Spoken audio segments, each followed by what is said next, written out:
এখানে দেখো ছেলেটা রুটি ছিঁড়ে এবারে ডালে যেই চুপবেছে, দেখো হাতে তো রাখি পড়েছিল, যে সুতোগুলো ঝুলেছিল সব ডালে চুবে গেছে, সেটাকে আবার চুষে খেয়ে নিল। দেখো চব্বরে ভাই, দেখো হাতটা ধুচ্ছে এবারে, দেখো সুতোগুলো পুরো ভিজে গেছিলো, এবারে কাঁধে হাত দিয়েছে, দেখো কি অবস্থা হয়, যা তার গেঞ্জি পুরো ভিজে গেছে।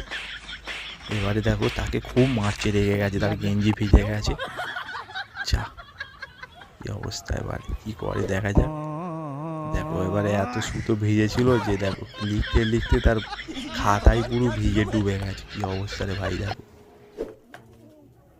এবার দাঁড়িয়ে আছে, দেখো মন খারাপ করে, সেখানে দেখো প্যান্টে হাত দেওয়া ছিল, দেখো প্যান্ট ভিজে পুরো জাপ, কি অবস্থা রে ভাই। দেখো তার তো মাথা খারাপ হয়ে যাচ্ছে, দেখো কি অবস্থা। এবারে কি করে, ইলেকট্রিকের তারে গুঁজছে জ্যাকে, ঠিক আছে, যা